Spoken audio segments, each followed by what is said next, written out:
Okay, so earlier today I saw this right here, and I decided I wanted to do some responses to some of these political cartoons that gun control advocates put out there.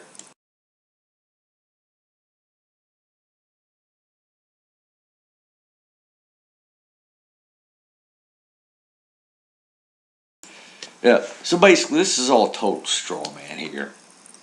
Now, obviously, gun control advocates can't really argue against anything gun rights advocates really say.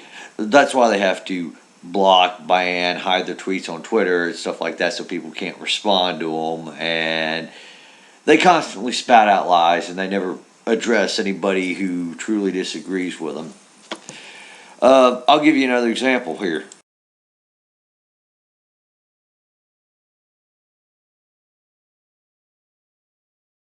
So, to view this person's tweets, you pretty much have to be a follower of theirs. You know, I mean, if they honestly wanted an open discussion, wouldn't they have their tweets readily available for everyone, even not followers? I would think that, you know. And, hell, I could go to just about any gun control group out there on Twitter and a lot of individuals who are pro gun control and find myself blocked from their accounts. Some of them I haven't even said anything to yet, and I've noticed myself blocked from their accounts. And I'm not the only gun rights advocate who's blocked by them. There's quite a few of us gun rights advocates who are blocked by gun control advocates on Twitter. You know,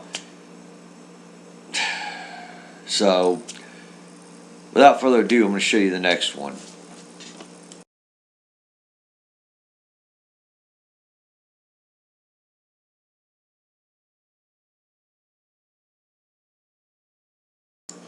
All right, in this photo, I noticed on the image search, it was to an article, something about NRA encouraging violence against women. Well, I hate to break it to you, but that's a zombie target, right? And several gun, and the people that make these zombie targets, well, they have zombie targets of both men and women, but these are zombie targets.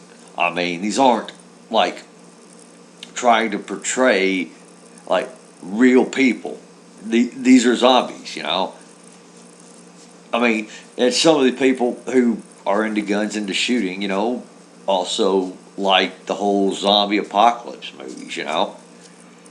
So, what's wrong with them having a little fun at the right? This isn't encouraging violence against women. What this is about, is the gun control groups have taken a female zombie target and it's and ignored the male zombie targets and said, well, no, this is just their code word for violence against women. This is just their roundabout way for promoting violence against women. This is a total straw man. This is an attempt to muddy the waters here. But what do you expect? This is what gun control advocates have to rely on because they really don't have a good, solid argument. Uh, on, on to the next cartoon or image, or whatever I put up there.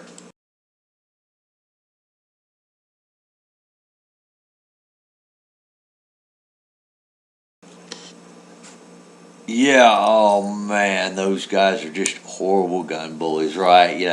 They're just there to intimidate and scare those poor moms, right? Except for the fact they've already been busted on this. They were actually posing for a different photo taken at a different angle.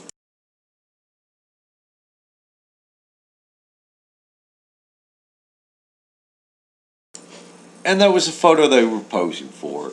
Now, I wasn't the one that discovered this little glitch. Other people did. Well, I shouldn't say glitch, but this attempted dishonesty. Other gun rights advocates did. But here's what they had to say.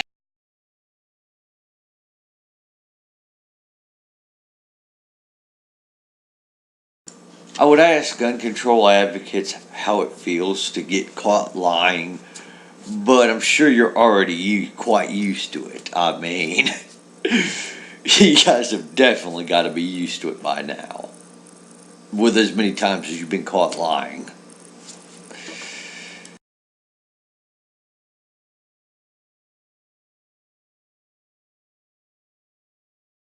Wow, hyperbole much?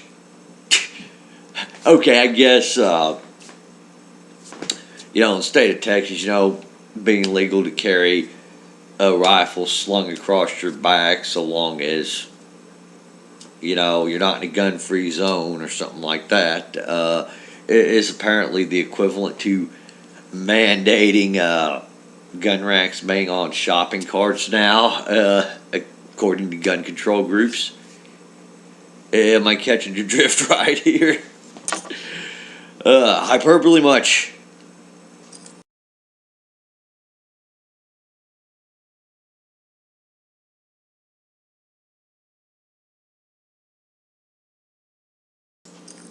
And of course, gun control advocates always have to do the straw man.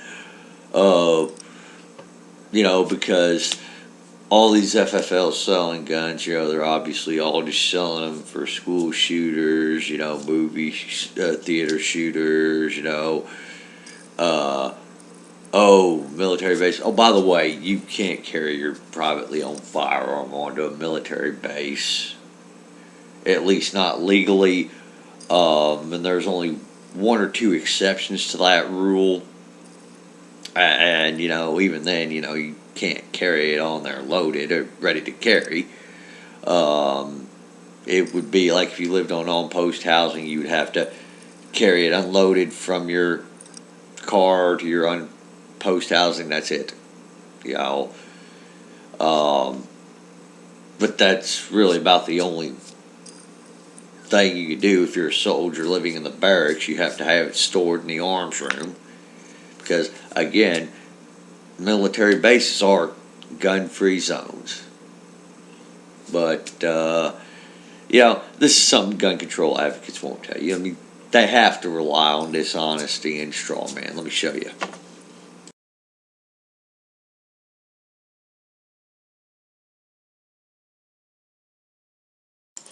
Except for the fact that, Fort Hood's a gun-free zone. And if you've ever been to Fort Hood, you'll notice that only two types of people carry on Fort Hood. The guards at the gate and the MPs. And if you've ever been to Fort Hood, well, you'll notice it's also kind of like a city in and of itself. The place is pretty sizable, you know. It's not like a small compound. It is a massive place, you know. So, again, you don't have people with guns everywhere around Fort Hood, you know. Uh, and it's not like soldiers walk around with guns on them all day, you know. The only people that do carry guns are the MPs and the gate guards. That's it. That being said, Fort Hood is pretty much for all intents and purposes a gun-free zone. If you're a concealed carrier, you can't carry on base. If you're a soldier, officer, etc., who's not an MP, you cannot carry on base regardless if you have your license or not. You know? So, gun-free zone, guys. I mean, what more is there to say?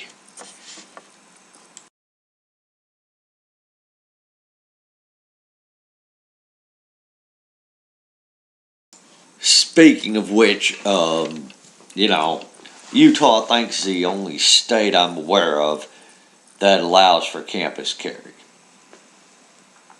Um, Yet, these people are protesting in favor of gun-free zones. And then are act shocked when mass murderers show up and shoot the place up, or criminals go to these gun-free zones and victimize people because they know the odds of somebody carrying are slim to none. Yeah, isn't that amazing? You know, perhaps we should see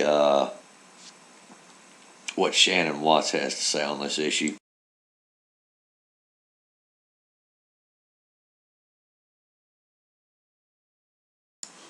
Right, that's right. I'm blocked by Shannon Watts and MDA. Luckily, other people aren't. So, they were able to get something out of her.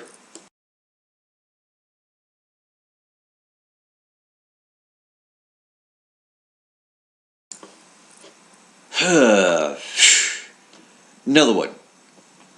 You see, folks, if you're buying a firearm for a minor, you generally have to be the parent or legal guardian of that child. If not, you have to have the parent or legal guardian's consent. The girlfriend did not. And really, in that case, you're giving the firearm to the parent for the parent to give to the kid. And there are a lot of rules, depending on which states you live in, involving that. So there's no loophole. What the girlfriend did was already illegal. So saying, if we'd only made it illegal for her to privately transfer a firearm without a background check, come on. She's already breaking the law as is. What, you think she's gonna follow? You think she was gonna follow that one too, either? Oh my God. Anyway, so that doesn't stop groups like Moms Demand, though, from spreading misinformation and attempting to keep as many of their followers ignorant as they possibly can.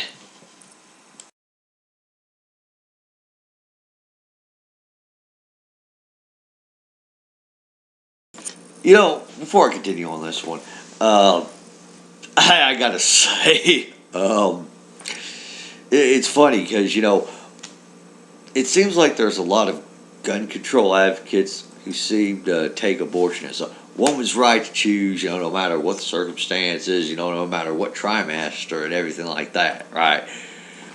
But yet they'll talk about we need more gun restrictions and we need assault weapons banned because somebody might use one of those assault weapons to hurt the children, to kill the children, despite the fact that most people that own those supposed assault weapons, and when I do say most people, I mean like the vast majority, like easily over 999 times out of people out of 1,000 aren't using those, quote, assault weapons to harm anybody. But, the point of an abortion, obviously, is to end another human being's life. Somebody who hadn't even, developed into a teenager yet, not even had a chance to walk yet, or to even breathe their first breath yet, and yet that's a woman's right to do. It's ironic because the goal of an abortion is to end that life, but yet you can't have an AR-15 because somebody somewhere, might use an AR-15 to take a child's life. Now, But what they're talking about right here in this cartoon are the ads for the Cricket rifles, if I'm not mistaken. And there are a few issues with that. Okay, first off, the Cricket rifles are marketed to the parents of those children. At 5 years old, you can't walk into the store and buy a rifle. Hell, you can't even buy a BB gun or an airsoft gun at 5 years old. I don't even think they'll let a 5-year-old nowadays buy a slingshot. Now, back in the day of my grandpappy, there were rifles that were designed for and marketed to children in those days, but those were the days before the GCAS 68 and the NFA of 34.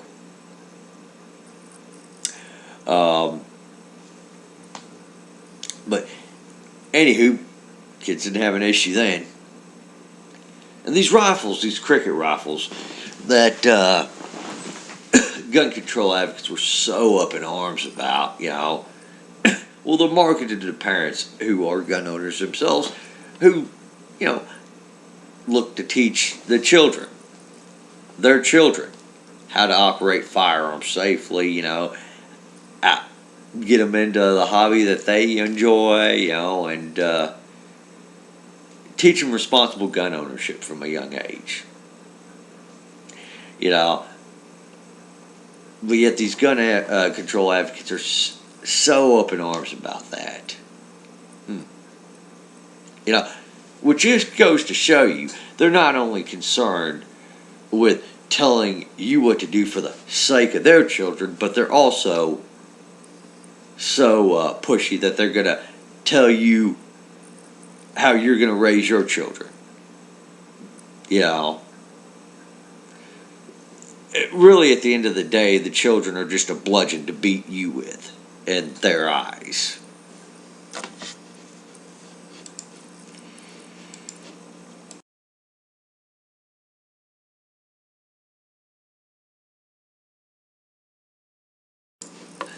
You gotta love how gun control advos always project.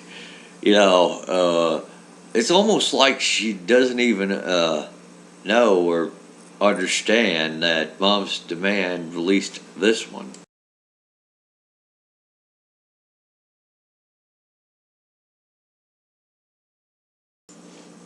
Yep. You have some gun control advocates who claim to be gun owners. Half of them I don't believe, and then the other half, well, they're fucking fuds. But they'll claim the NRA doesn't speak for them and everything like that, like the NRA is pretending to speak for every single person here.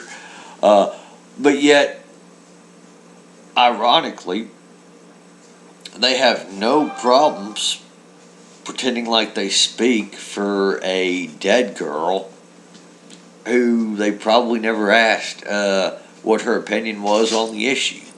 And hell, for all they know, the last thoughts of this kid, I don't know what they were. I'm not going to pretend to know either, unlike gun control advocates. But, her last thoughts could have been, well, shoot, if only Miss Teacher had a gun to protect herself. Or, if only we had armed security in the school to protect us. The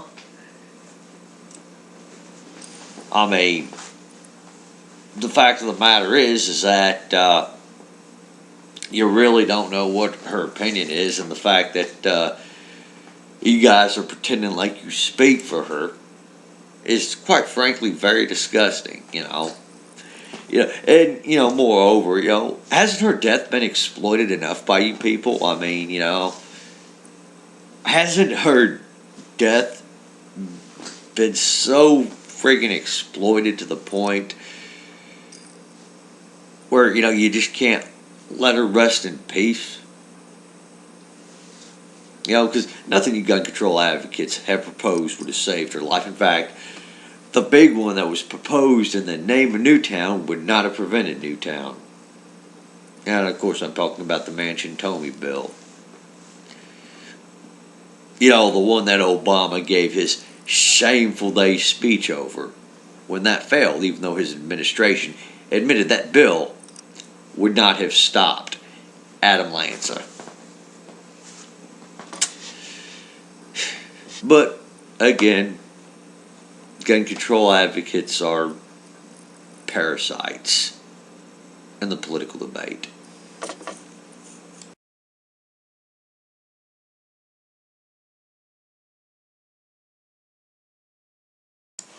Yeah, you see, if it hadn't become obvious to you just how dishonest the gun control lobbies are and gun control advocates are, you know, well, I mean, you just really haven't been watching the debate now, have you?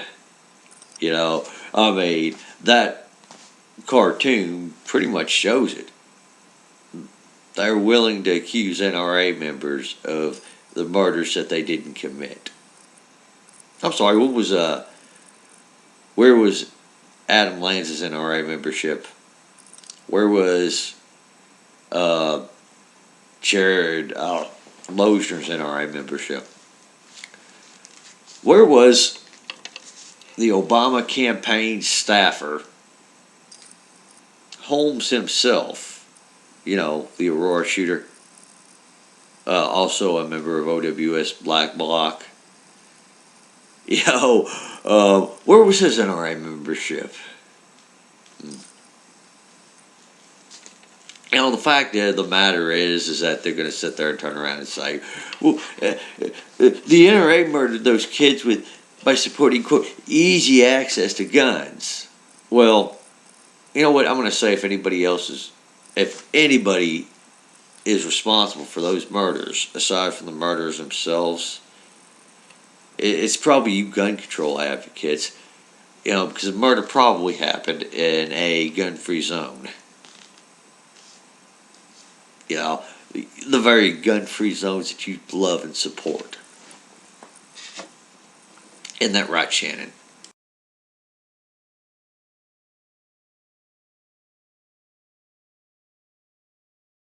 Yeah, I know. You need good guys with guns to be there to stop uh, people with intentions of homicide.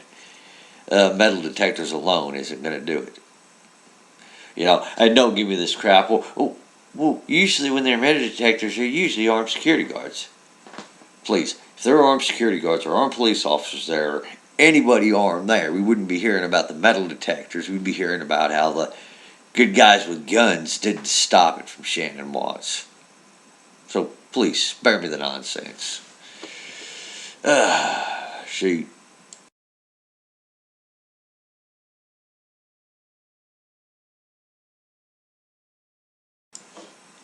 Yeah, yeah, your guns totally cause all three of those. Either that, or perhaps gun control advocates are using three separate issues to inflate the, quote, gun deaths, and really couldn't give a damn if a murder was committed with a weapon other than a firearm. You know, kind of like how the was it state senator in New Jersey, big time gun control advocate, ignored and callously ignored it that Carol Brown's family. Oh, by the way, Carol Brown was murdered by an abusive ex. She had applied for her pistol permit and was waiting to get her permit to purchase a pistol when the ex murdered her. You know, now had she had the pistol, she would have had a chance to survive. And of course, Miss Brown's family asked this pro-gun control legislator about it, but he didn't even give his condolences. He just callously walked off and ignored him. They asked her, they wanted answers from him. You see, gun control advocates don't care about deaths they can't exploit. That is obvious. I mean, if you don't believe me, look at this little bit of an exchange right here.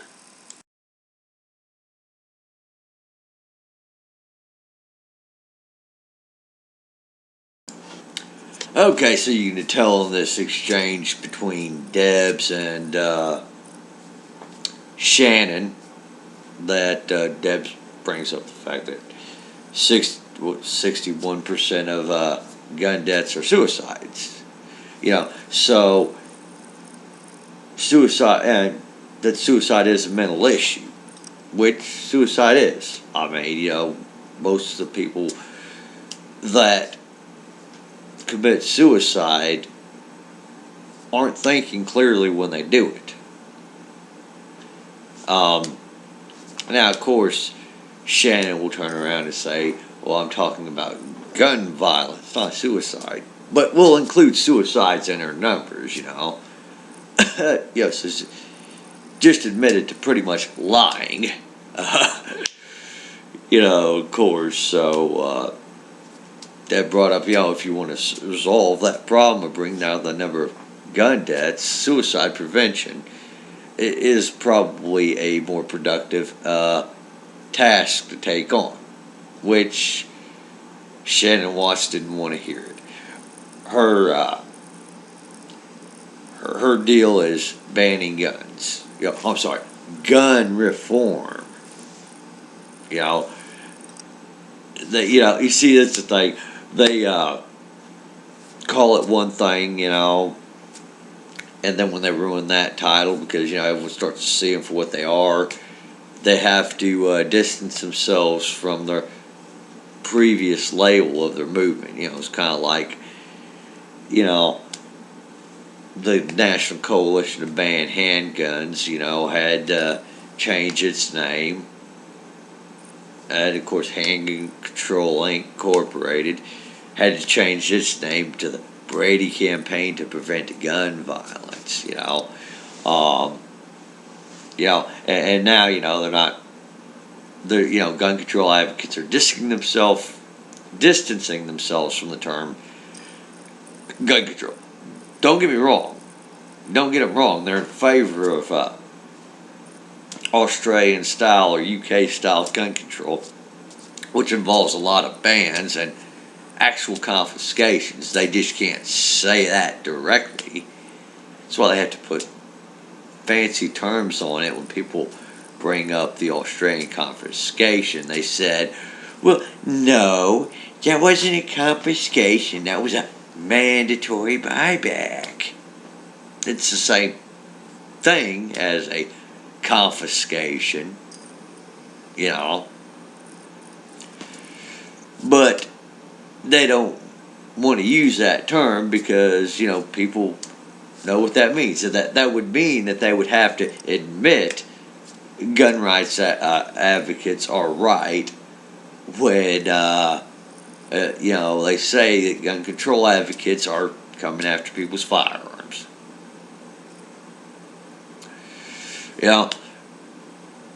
And of course, Debs asked the question, at the end, obviously, okay, why do you include suicides in your numbers? Which Debs isn't going to get an answer from Shannon Watts. In fact, Debs is probably blocked by Shannon Watts right now. For that, she was probably blocked the moment she posed that last question. But to answer your question, Debs, they're going to do anything they can to beef up their numbers. This isn't about preventing deaths, saving lives, or even preventing gun deaths.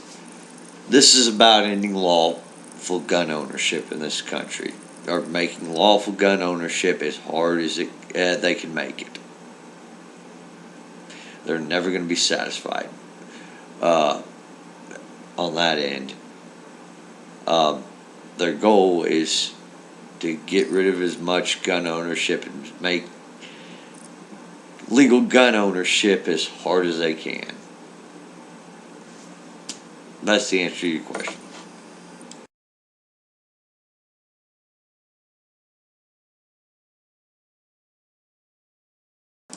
Come on, man. You know this is not about ending violence with you people.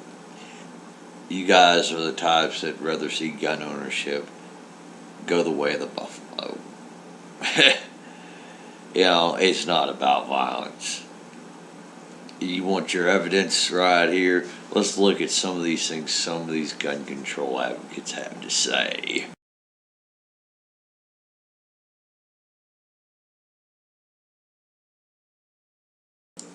Yeah, Linda, under the reasonable person standard, that pretty much every state with a castle doctrine and stand your ground laws has won't consider having a bigger gun a threat. No matter how insecure about your little pocket popper you might feel, it doesn't warrant you committing an act of gun violence on somebody else just because they have a bigger gun than you. Then Joyce. Why weren't the police called immediately? Why wasn't he shot by the police for having a weapon? You see, I tell you all the time. Uh, gun control advocates really don't care about violence. They just don't like the idea of private citizens having weapons and have no problem at all with the police shooting somebody merely for possessing a weapon. And by the way, gun rights advocates were very upset about the shooting of John Crawford too, and we're kind of still perplexed that gun control advocate who called the police and swatted John Crawford isn't in jail. But and again, gun control advocates always tend to get a slap on the wrist, such as the lobbyist for the NY Safe Act who got busted carrying a pistol in school, only got a slap on the wrist, and the fact that, despite the fact that gun control advocate in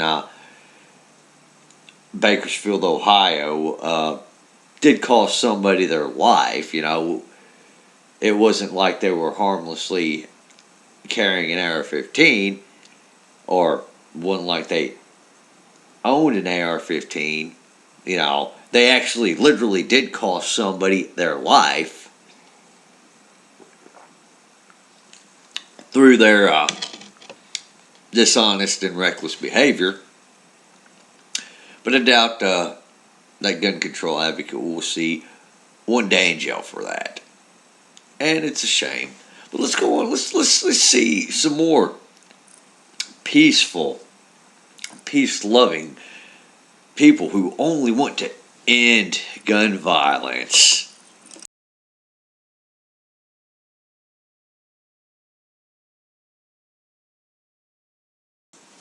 Yeah, because the cops totally aren't going to show up with guns and might not possibly shoot somebody for open carrying. Merely for peaceably open carrying, mind you. And while I think that a lot of open carriers sometimes do it in a distasteful way, and while I don't myself open carry, I also know for a fact that these open carriers aren't doing it to be violent. They're not doing it to commit a crime. They're not doing it to be intimidating, as gun control advocates often like to claim.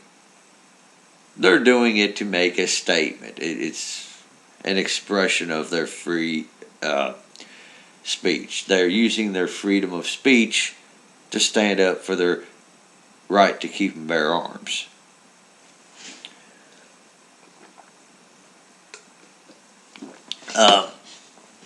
But no, that's obviously totally unacceptable. But hey, lie to the police and get somebody killed, yeah, that's preventing gun violence.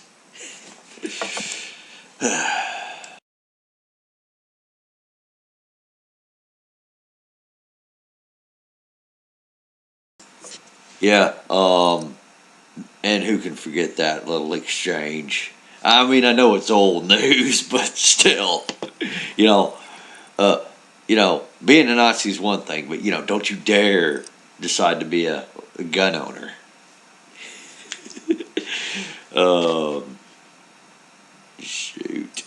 Let's see. Let's see what else I got.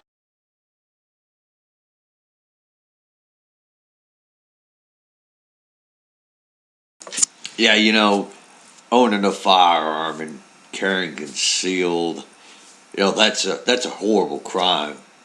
But apparently, it's okay to put a bullet in the heads of those people for merely disagreeing with you and opposing you in the legislative arena.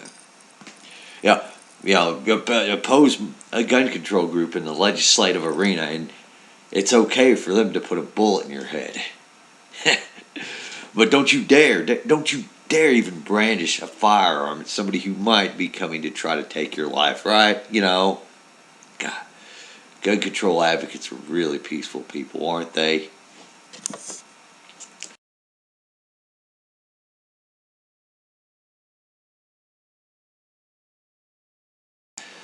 Yeah, because again, just like being a Nazi, committing assault and battery is one thing, but don't you dare own or lawfully carry a firearm. You know, it's amazing. Yeah, that's right. Police will arrest you for assault and battery, Shannon. In fact, I think it's the same way in every country. I mean, I don't know. I mean, maybe in the Middle East they might be a little bit lenient if you're beating the hell out of your wife, but other than that, I think most police will arrest you for assault and battery. All right, you know what, guys? This is all the time I have for this. Guys, I really hope for all y'all on the fence, I really hope this has helped y'all out in understanding just a little bit more about gun control advocates.